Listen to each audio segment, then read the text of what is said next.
पंचायत चुनाव को लेकर काउंटिंग की प्रक्रिया जारी है। लगातार सुरक्षा बल मौजूद है और कई अहम सीटों से शुरुआती रुझान आने की भी उम्मीद नजर आ रही है। आरंबोल, सियोलीम और कलंगूट से पहले नतीजे संभव बताए जा रहे हैं। सेंट क्रूज, लताम, बरसेम और होंडा पर भी सभी की नजरें टिकी है क्योंकि ये सीएम के प्रभाव वाला क्षेत्र माना जाता है। उसगांव, गांजे, कुएला से भी नतीजे जल्द सामने आने की उम्मीद। राय, गावरीम, सिरोना, सदरम और कोल से भी पहले नतीजे आने की संभावना। यहाँ पर गोवा जिला पंचायत चुनाव 2025 की मतगणना लगातार जारी है। उम्मीद जताई जा रही है जहां पर सीएम सावंत का प्रभाव वाला सीट जिसे माना जा रहा है वहां पर सबसे पहले रुझान आने की संभावना। आरंबोल, सियोलीम और कलंगूट से पहले नतीजे संभव। सेंट क्रूज, लताम्बर, सेम और होंडा पर भी सभी की निगाहें टिकी हुई हैं क्योंकि बड़े बड़े जो नेता है सभी की साख जो इन सीटों पर टिकी हुई नजर आ रही है। राय, दावलीम, सार्वडेम और से मुकाबला रोचक होने जा रहा है।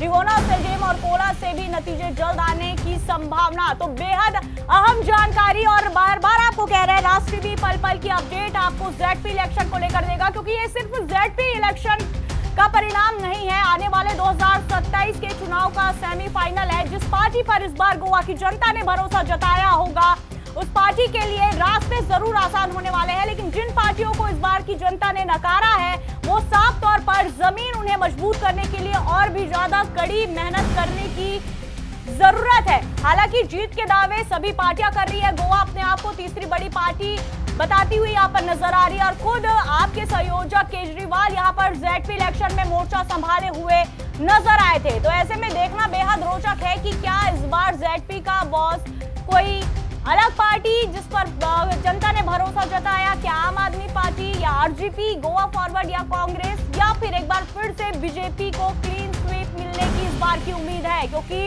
वोट परसेंटेज बढ़े हैं और जब भी वोट परसेंटेज बढ़ते हैं साफ तौर पर यह माना जाता है कि या तो जनता बदलाव के मूड में है या फिर से उसी पार्टी पर जनता ने भरोसा जताया है। लेकिन इस बार जनता की नाराजगी की अगर हम बात करें, ग्राउंड जीरो पर हम पहुंचे हुए थे। लगातार राष्ट्र टीवी ग्राउंड जीरो से आप तक कवरेज पहुंचा रहा था और सड़क, बिजली, पानी की जो मूलभूत सुविधाएं है ये साफ तौर पर इसको लेकर गुस्सा आम इंसान पर देखने को मिला, जनता पर देखने को मिला। तो कहीं ना कहीं बीजेपी के लिए भी इस बार का ये जेडपी चुनाव इतना आसान नहीं होने वाला है। कड़ी टक्कर यहाँ पर देते नजर आएंगे और बार बार अपनी स्क्रीन पर आप देखिए जहां से शुरुआती रुझान आने की उम्मीद है। टैली के जरिए आपको समझाने की कोशिश करेंगे कि कौन सी पार्टी से कौन सी सीट से कौन सी पार्टी आगे चल रही है। सबकी निगाहें टिकी है सीएम के प्रभावी क्षेत्र पर।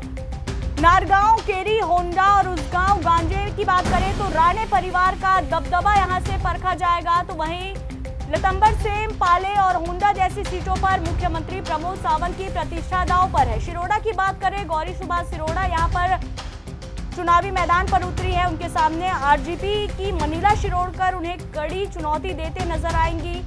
लेकिन लड़ाई इस बार इतनी आसान बीजेपी के लिए भी नहीं है क्योंकि बनाम मंत्रियों के बच्चे बनाम यहाँ पर कार्यकर्ता की लड़ाई, क्योंकि जो कार्यकर्ता लंबे समय से पार्टी का झंडा लेकर पार्टी के पक्ष में अपनी सेवाएं देते नजर आए हैं उनको नकार कर बीजेपी ने इस बार मंत्रियों के बच्चों पर भरोसा जताया है। तो ऐसे में क्या ये नाराजगी भी भारी बीजेपी को पड़ेगी क्योंकि मतभेद की स्थिति बीजेपी में भी देखने को मिली। लेकिन बीजेपी हमेशा अनुशासन के लिए जानी जाती है, अंतःकला उनकी खुलकर सामने नहीं आती। लेकिन यही बात अगर कांग्रेस की करें तो